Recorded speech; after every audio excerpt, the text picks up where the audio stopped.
Every day we wake up and we go about our lives stressless and carefree. We are caught up in the hustle and bustle of everyday life. So much so that we ignore the serious problem. A problem that affects 380,000 people in the UK.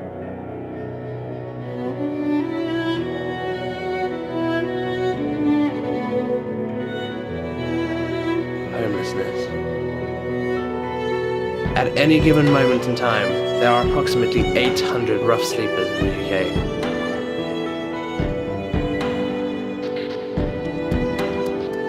We can have anything from 15, 20, 30 people through the doors every morning. It is a big meeting point. It's a survival centre for people. You know, our meals, come down, change clothes, showers, on a general day-to-day. It's an oasis. Yeah, you're right. Yeah, my name's Martin. Originally from Wellingborough. Come over to Northampton because it's the only place that the council had at the moment in time. Come across the Hope Centre. Realised that they'd done the big issue.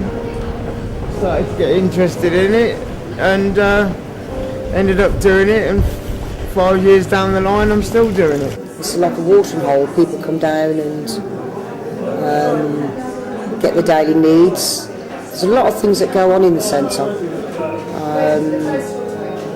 like from our meals down to we can get a carrier bag of like food for 20 pence.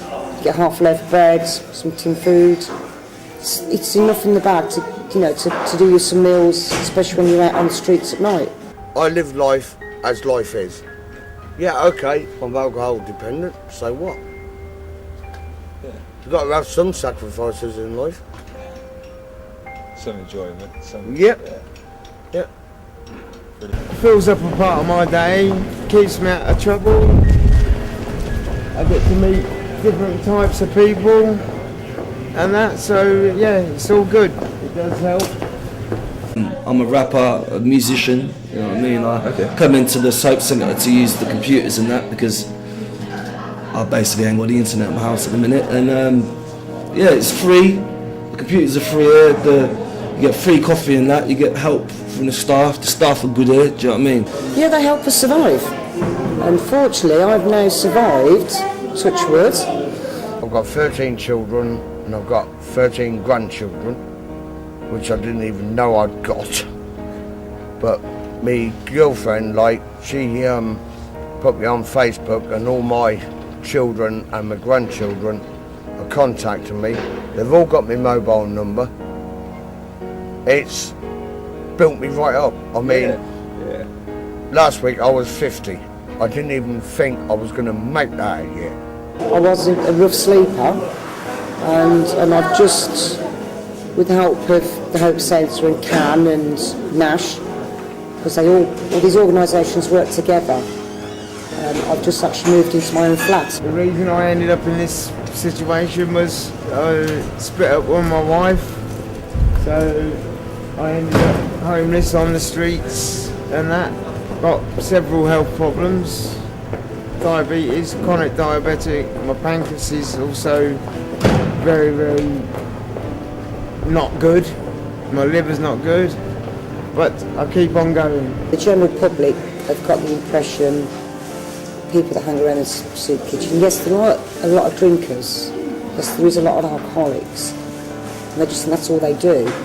That's all they've got in life to do, because they're in a vicious circle. Do you know what, yeah, I've got a lot of on my head in what's happened in my life, yeah, and to where I am now, right, and then, like, I've got to go court, like, because I've been like, abused and battered, and, like, most of my life.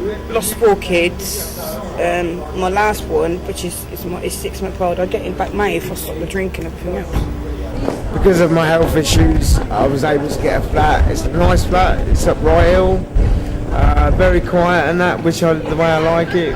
I come out, do what I have to do out here, go home, shut my door, shut the world out, and that's it until the next day.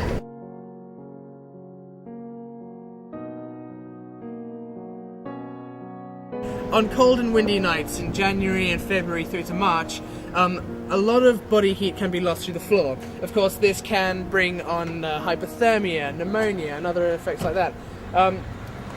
Ideal insulation for retaining body heat is stuff like cardboard and newspaper that you will find in recycling bins like this. So it's not ideal to sleep on, but it will do and it will keep you warm for the night. I would definitely tuck into a quiet little corner like that there, pad it up with some cardboard, and sleep the night away. It's not 5-star, but it will do.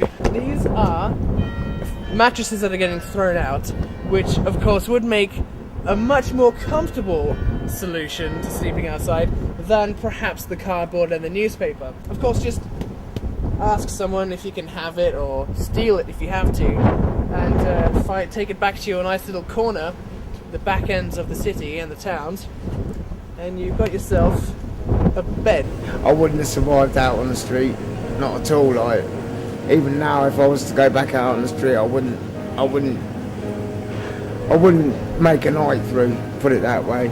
I was in a relationship for over 7 years. It went wrong. Christmas Day I had a home and a job. Boxing Day I had nothing. Yeah, it took a couple of years to actually get a flat, but I got one in the end. It's been quite a hard journey since you split up with your Oh yeah, wife.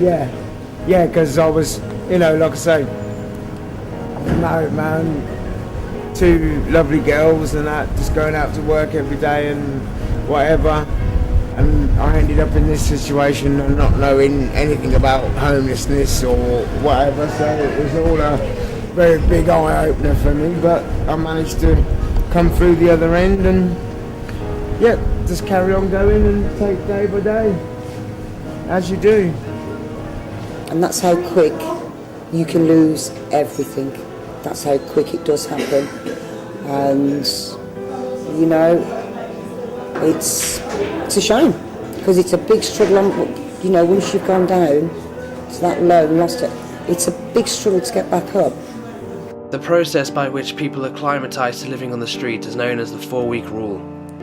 After this, it becomes extremely difficult to integrate back into normal society. I lost my job about 2.5 years ago. I was made homeless. I've just been rehoused. I was sleeping on buses for 2 or 3 months, and people's sofas, But like I said, this place is a gold mine. There's quite a lot for people who are in need, really. Do you know what I mean? They do dinners and that for £1. Do you know what I mean? So it's quite a good service, really. I can't grumble about the service. There needs to be more places like this. You know what I mean? Yeah. Do you think if it wasn't here, it would really make a big difference to? Definitely, because there's a lot of people who are still like homeless, like waiting to get into the next. Do you know what I mean? Waiting to get into the place next door, the shelter.